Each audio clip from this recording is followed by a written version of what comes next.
Welcome back to Lit Explorers. Today, we're diving deep into the murky world of Fyodor Dostoyevsky's Crime and Punishment.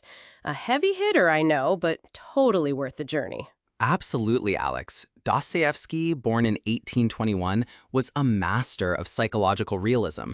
His own life, marked by poverty, exile, and epilepsy, deeply influenced his writing. So, what's the backdrop for this intense story? Think 19th century Russia.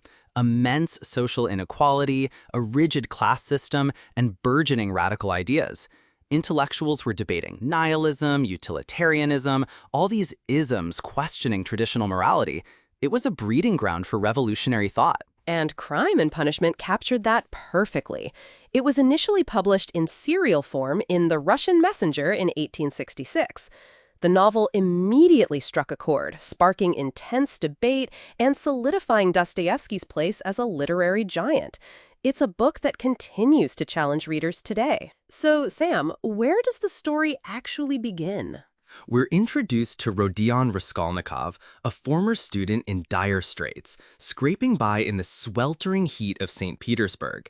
He's isolated, hungry, and hatching a disturbing plan. A plan rooted in his, shall we say, unique philosophy.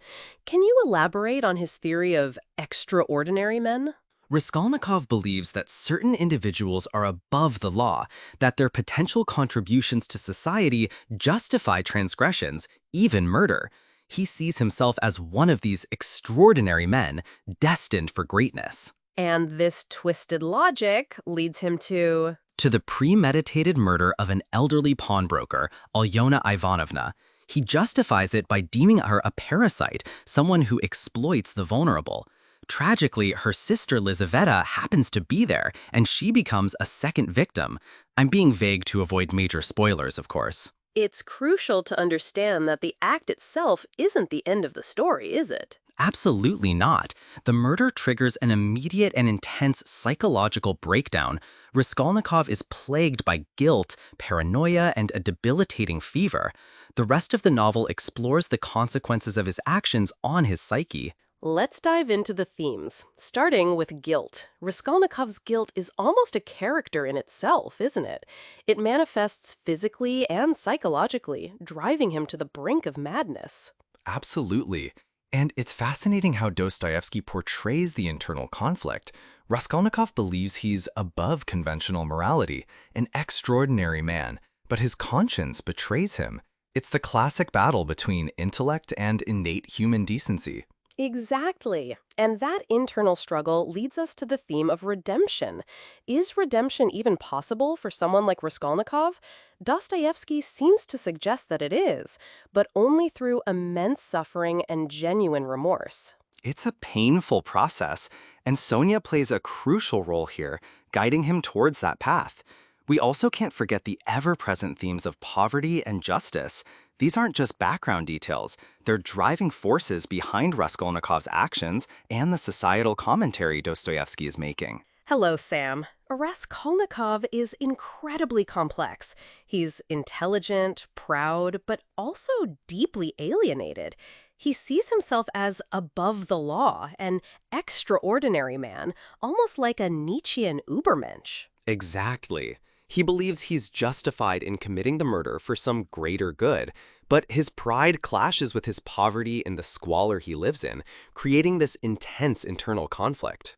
And that internal struggle is fascinating.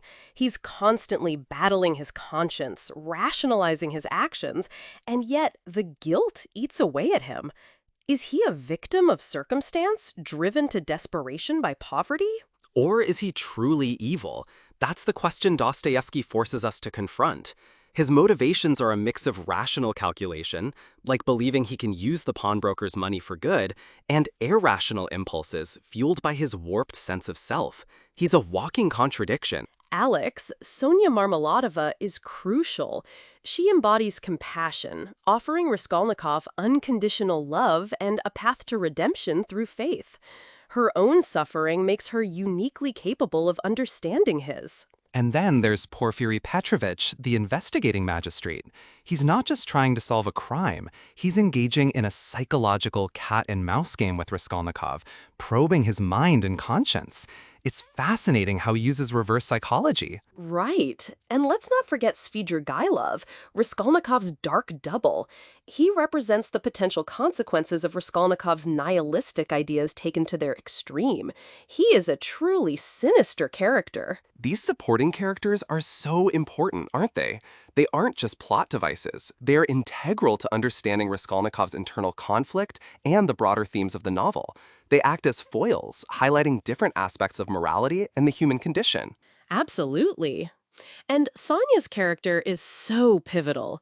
Her unwavering faith and capacity for love are what ultimately offer Raskolnikov a path toward redemption. It's almost a mathematical equation. Sonya's selflessness equals Raskolnikov's potential salvation. Absolutely. And then you have Porfiry Petrovich, the investigating magistrate. He's like a psychological chess master, right? He doesn't have concrete evidence, but he engages Raskolnikov in this intricate cat-and-mouse game designed to provoke a confession. It's fascinating how Porfiry uses Raskolnikov's own intellectual arrogance against him. What about Svidrigailov? He's such a dark mirror to Raskolnikov. Svidrigailov embodies a kind of nihilistic worldview. He believes that everything is permitted, which is the polar opposite of Sonya's deeply held moral convictions. He represents the dangerous extreme of Raskolnikov's initial philosophy. And then comes the climax, Alex. Raskolnikov's confession. What leads him to finally turn himself in?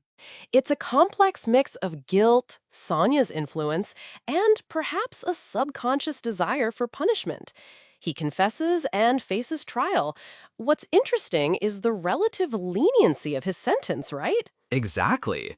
Considering the crime, being sentenced to only a few years of hard labor in Siberia seems almost mild. But it reflects the legal and social context of the time. And Siberia itself becomes a place of potential redemption, though, isn't it? Absolutely not. Dostoyevsky doesn't offer easy answers. His time in Siberia is the start of a long, arduous journey. It's a chance for Raskolnikov to confront his demons and, possibly, find a path toward genuine remorse and spiritual renewal. The ending hints at this possibility, but leaves much open to interpretation. It's fascinating how Crime and Punishment continues to resonate. Why do you think that is, Sam?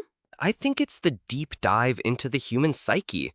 Raskolnikov isn't just a criminal, he's a representation of our own internal struggles with morality. We see his rationalizations, his guilt, and his eventual path to redemption.